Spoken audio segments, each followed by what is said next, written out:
الله فلا مضل له ومن يضلل فلا هادي له أشهد أن لا إله إلا الله وحده لا شريك له وأشهد أن محمدا عبده ورسوله صلى الله عليه وسلم نبي بعد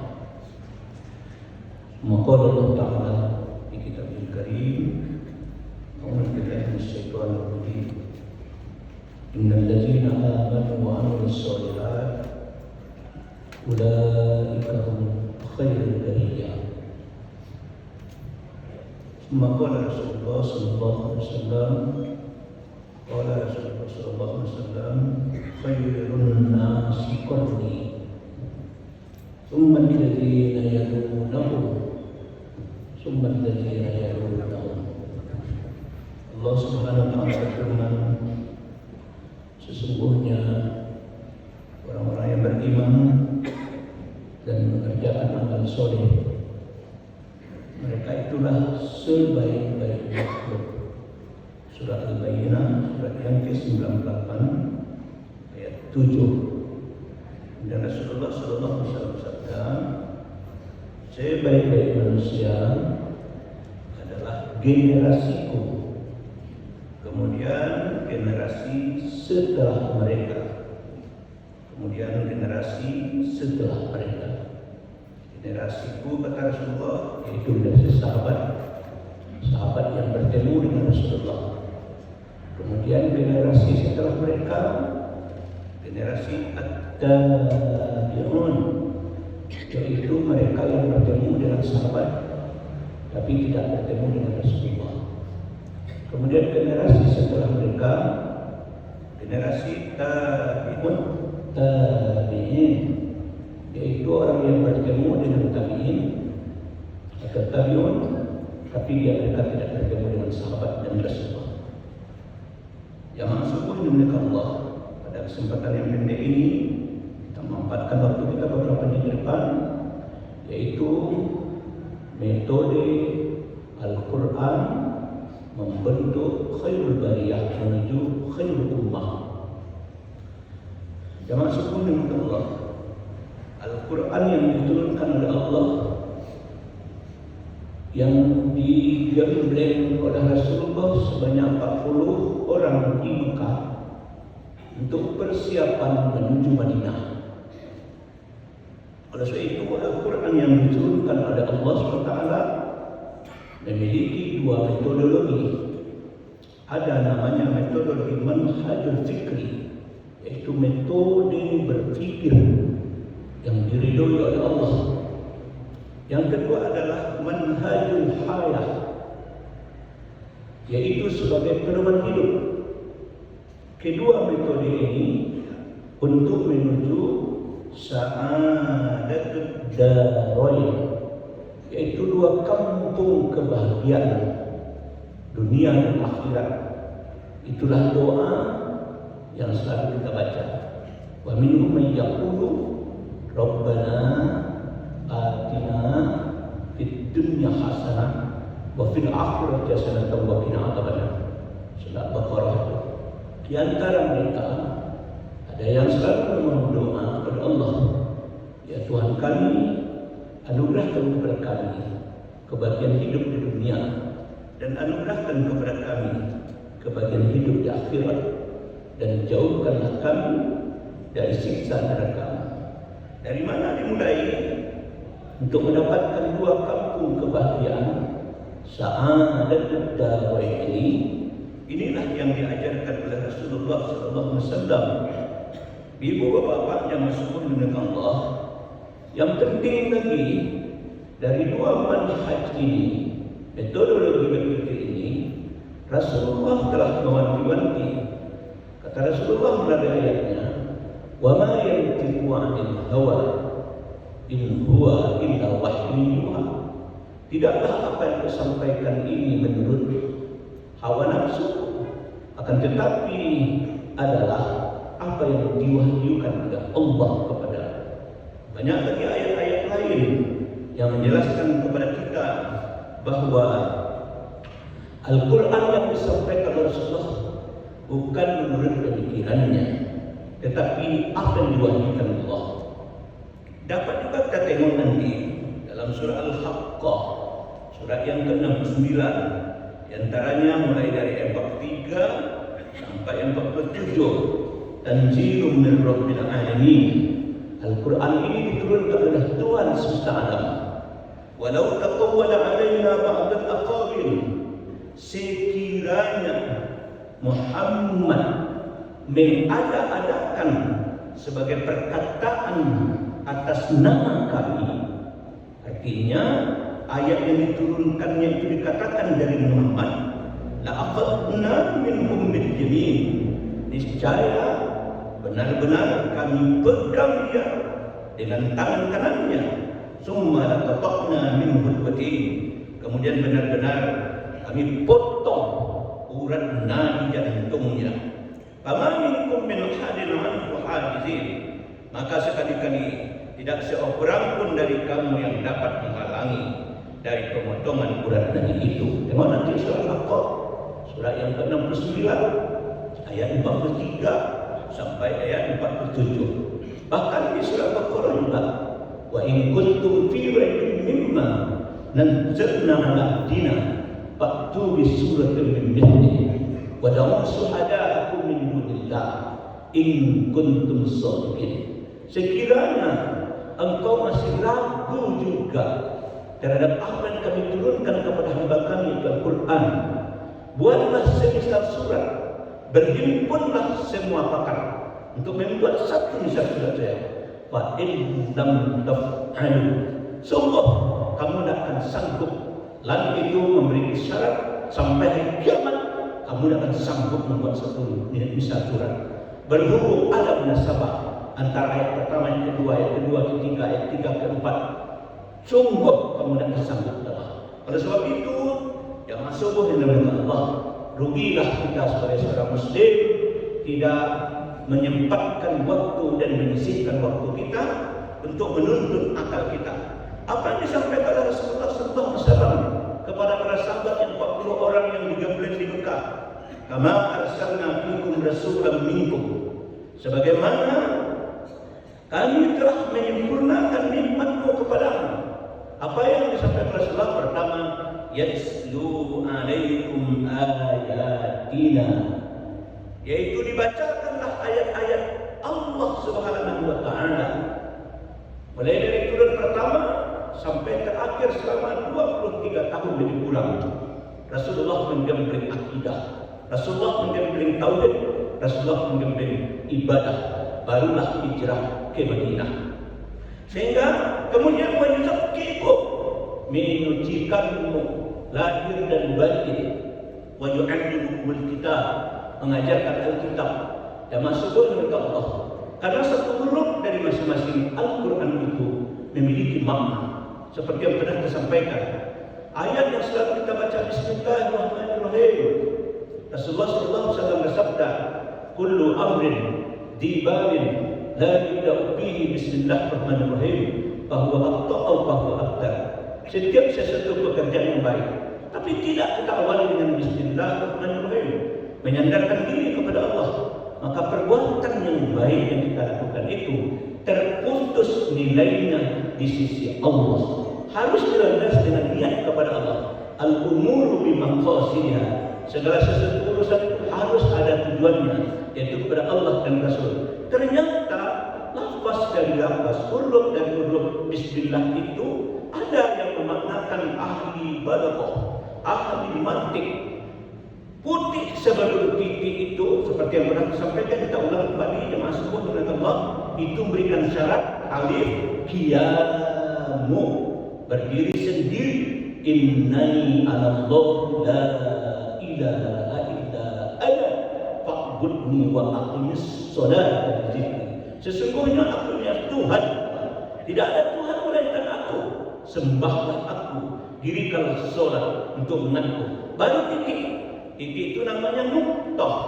Nuktah itu titik. Artinya hakikatun naf, hakikat diri, ada bi qudratillah, ada kekuasaan Allah di dalamnya. Artinya tidak ada setitik pun kekuatan yang kita miliki kecuali kekuatan yang datang dari Allah. La haula wala quwwata illa billahil aliyyil azim.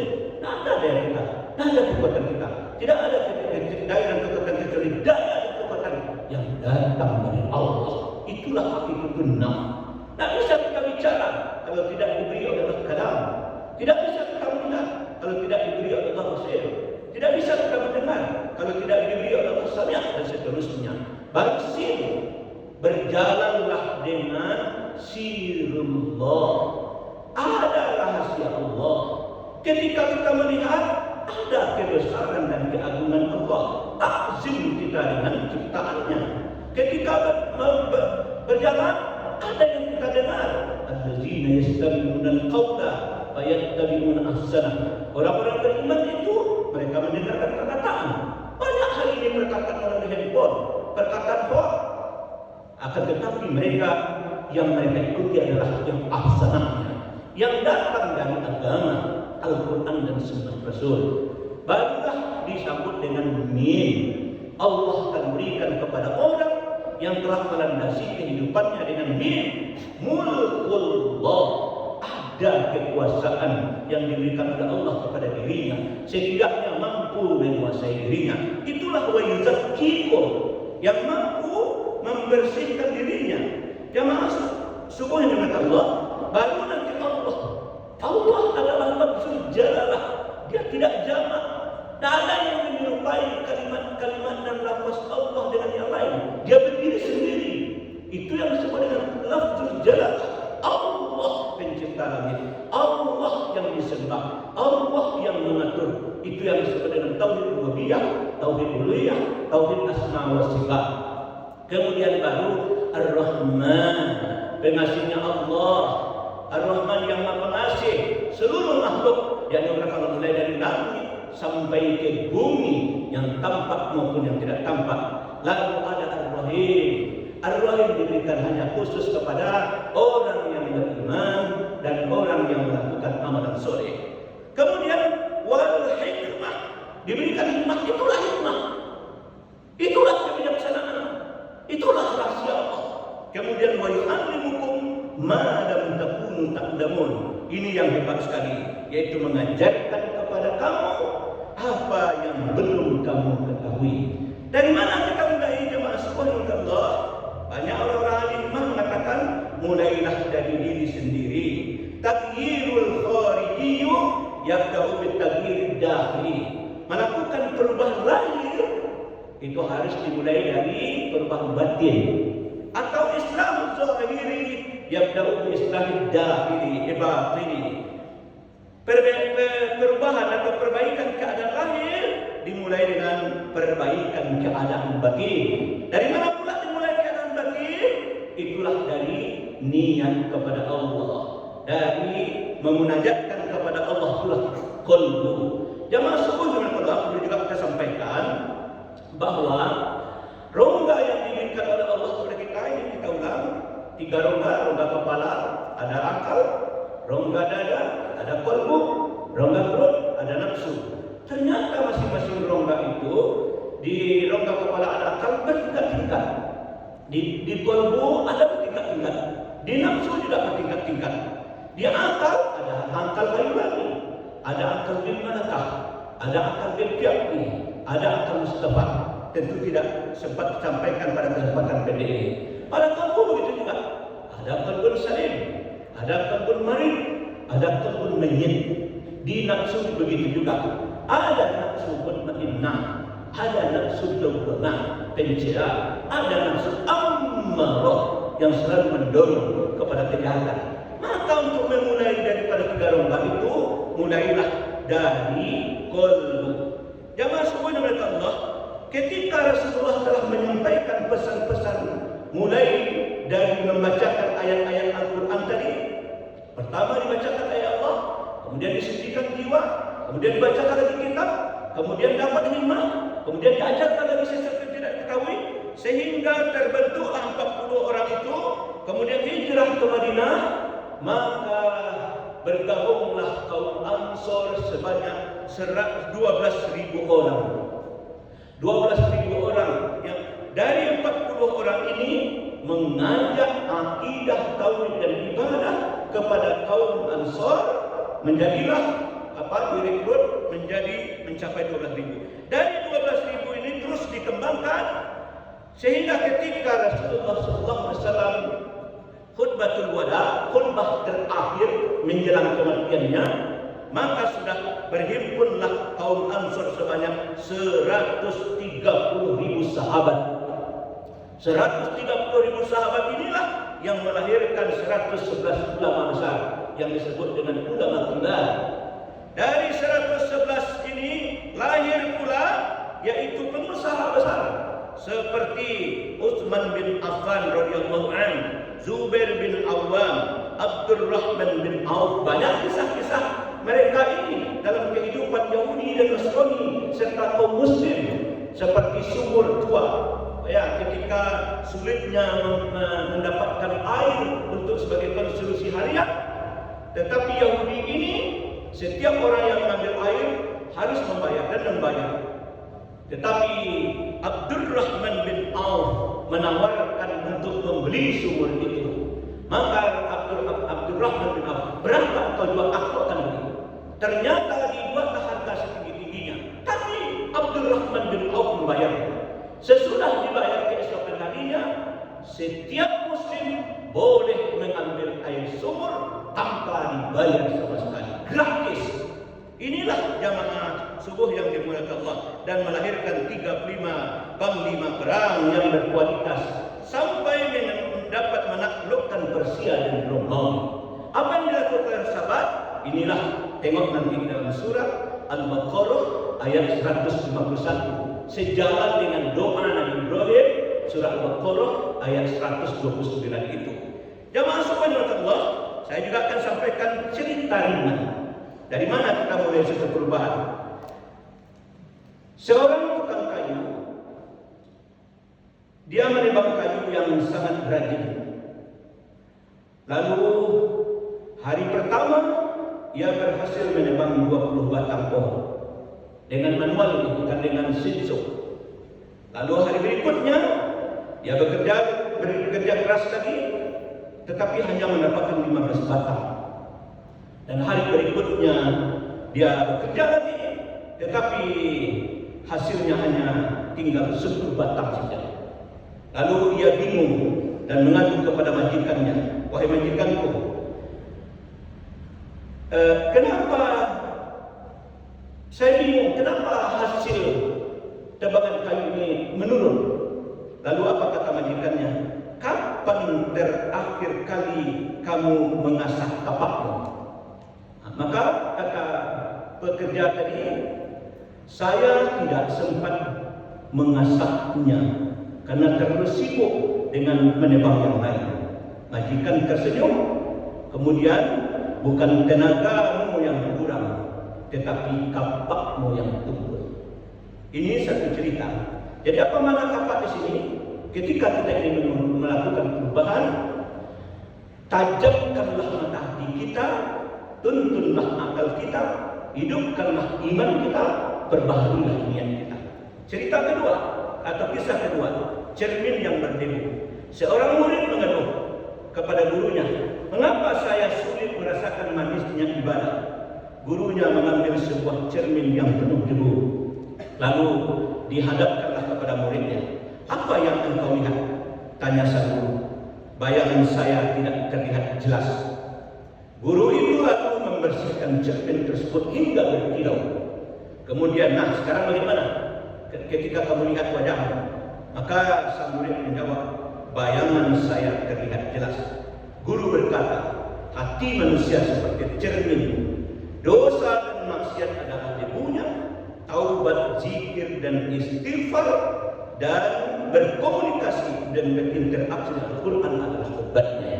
Mudah-mudahan patologi masyarakat hari ini, jamaah subuh yang dimuliakan Allah, hari ini kita khawatir anak-anak kita sudah LGBT, anak-anak kita narkoba, anak-anak kita prisek, anak-anak kita tawuran, anak-anak kita jauh dari agama. Obatnya mulai dari diri, namanya khairul bariyah.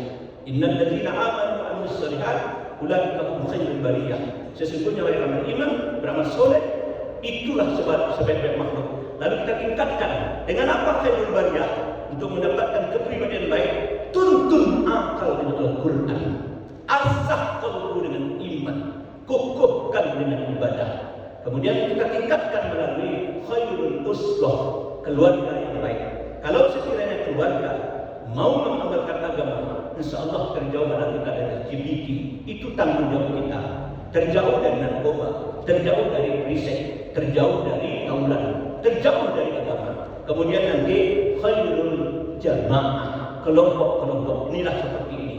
Ya, organisasi-organisasi, partai-partai dan sebagainya. Barulah nanti khairul ummah, umat sebaik-baiknya. Kuntum khairu ummatin ukhrijat lin-nasi ta'muruna bil ma'ruf wa tanhauna 'anil munkar wa tu'minuna billah wa ulaika humul muflihun. Hendaklah ada sekelompok kamu menyeru kepada ma'ruf, melarang kepada munkar, dan hendaklah kamu beriman kepada Allah. Kapan mampu ketika khairul bariyah sudah kita mulai dengan berinteraksi dengan Al-Quran. Wabillahi taufiq, mohon maaf. Alhamdulillahirabbil alamin. Assalamualaikum warahmatullahi wabarakatuh.